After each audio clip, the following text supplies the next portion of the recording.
Өлімге жан екенсің қия алмайтын, өлеңнің құшағына сыя алмайтын.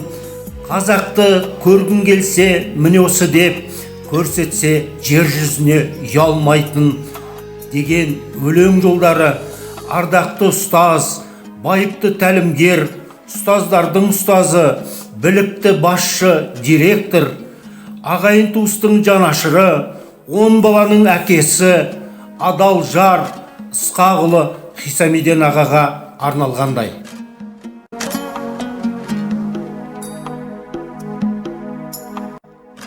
Өмір өзен деген осы. Өтіп бара жатқан уақыт Ысқақұлы Хисамиден ағаның өмірден озғанына 10 жылдың жүзі болыпты.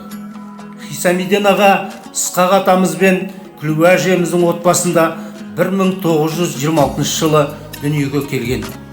Соғыс уақытында Қарағанды қаласында шахтада еңбек етіп, өзінің талаптануының арқасында Қарағандыдағы 2 жылдық мұғалімдік қазақ тілі әдебиеті бойынша оқуын бітіріп, қызмет жасап, кейін педагогикалық институтты қызыл дипломға үздік бітірген.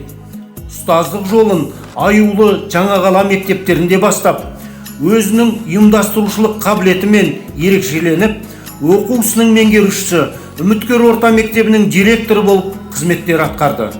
Бірнеше мәрте ауылдық советтің депутаты болып сайланды, коммунистік партияның мүшесі болды.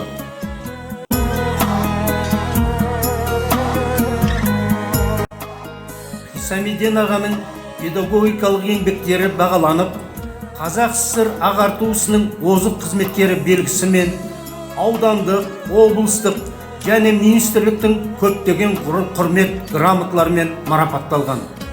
Ол кісінің сабағы ерекше мазмұнды, тағылымды, тартымды болып өтетін. Көрнекілікті көп қолданатын, магнитофон жазбалары, күй табақтарын қолданып, ақын жазушылардың өлеңдерін, жазбаларын жатқа оқитын. Кітаптан тыс мағлұматтар айтатын, сөйлеу дикциясы, мақамы ерекше болатын.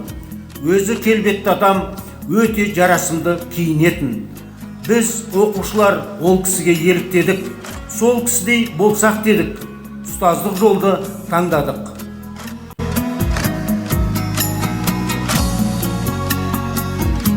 Жақсы әйел басқа киген тәж демекші, ағаның сүйікті жары Шәуели қызы Ғалиябану шешеміз 7 ұл 3 қызды дүниеге әкеліп, ағамызға өмірде тіректе, жүректе бола білді.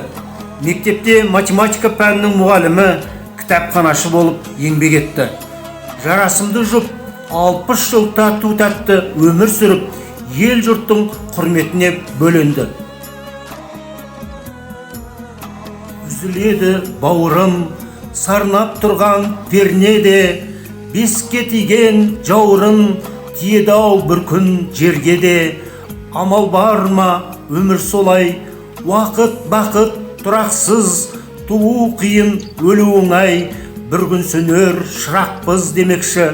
Біреуге ерте, біреуге кеш, өкінішке орай Рахметолла Қылыш есімді балалары, немересі Қайдар дүниеден ерте озды. Асыл бауырлар, жандарың жәннатта болсын.